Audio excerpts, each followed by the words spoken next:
तिलिस्मी बक्सा। बचपन में मेरे पास था एक खास बक्सा।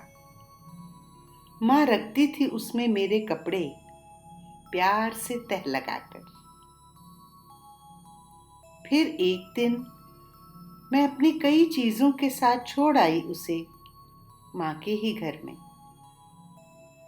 उसमें अब माँ रखती अपना गिना चुना सामान जरूरत के अनुसार। माँ के चले जाने के बाद उसका जो सामान मैं लाई वापस अपने घर, उसमें था वह यादों का तिलिस्मी बक्सा भी।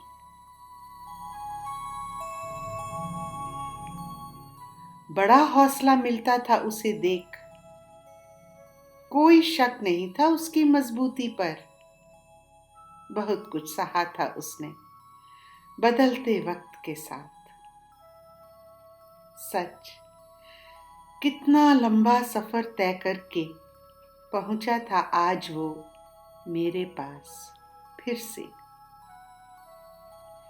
एक खौफनाक मंजर वो भी था जब नानी का हाथ थामे आग की लपटों में से होता, बंटवारे के उस बड़े हादसे में से गुजरता। वह बचकर आया था कभी जिंदा। कुछ देर मैंने उसे सहलाया, फिर आहिस्ता से खोला। माँ का बचा खुचा सामान टटोला।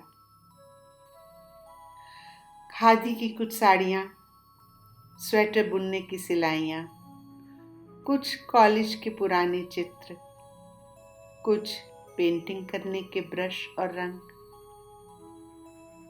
एक एक करके हर चीज निकाली गई और बांट दी गई।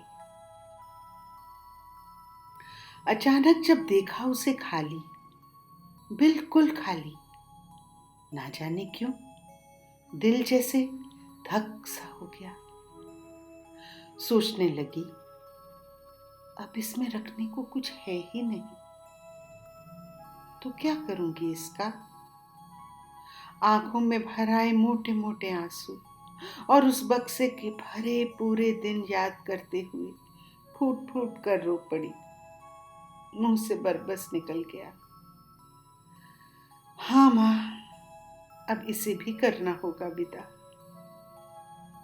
तभी बिटिया आ गई कमरे में और जान मेरे रोने का कारण मुस्कुराई। मेरे आंसू पोंछते हुए बोली, मॉम, मुझे यह बक्सा बहुत पसंद है। मैं जब भी देखती थी इसे ग्रैनी के घर, पता नहीं क्यों दिल में एक खुशी की लहर सी दौड़ जाती थी। ये कहीं नहीं जाएगा, मेरे पास रहेगा हमेशा। लो, ये मेरे गुड्डे गुड़िया और खिलौने, ये मेरे बचपन की निशानियां जिन्हें मैं फेंकने नहीं देती। इन्हें रख दो ना संभाल कर इसमें, मेरी अलमारी में यूं ही जगह घेर रही है। मेरे दुख के आंसू पल भर में खुशी के मोती बन गए। पता नहीं कैसे हर बेटी को आता है संभालना, माँ का बक्सा भी और माँ की आंख का आंसू भी। मैंने अपनी डबडबाई आंखों से उस तिलिस्मी बक्से की ओर मुस्कुरा कर देखा। लगा वह कह रहा हो, मैं बेजान लोहा हूं तो क्या हुआ। गुजरे जमाने की सब बातें याद हैं मुझे। तुम्हारे कपड़ों के साथ साथ मैंने सहेजा है घर में गूंजती किलकारी को, बचपन की फुलवारी को, कह कहों से लबालब पैमानों को, चुलबुले अफसानों को, धुंधली तस्वीरों को, बनती बिगड़ती तकदीरों को। वक्त के सफर में मोहब्बत और रंजिश का गवाह रहा हूं मैं। पुश्त दर पुश्त तुम्हारा हमनवा रहा हूं मैं। माँ के जाने के बाद मेरा दिल भी बहुत भारी हो गया था। जिस लोहे का बना हूं उससे भी भारी। सोच रहा था अब पता नहीं कहाँ फेंक दिया जाऊंगा। पर तुम्हारा प्यार भरा स्पर्श पाते ही मैं पंख सा हल्का हो गया हूँ। हमेशा हिलोरित रहूंगा तुम्हारे ख्यालों के समंदर में, बनकर एक यादगार निशानी, एक जिंदा कहानी। धन्यवाद।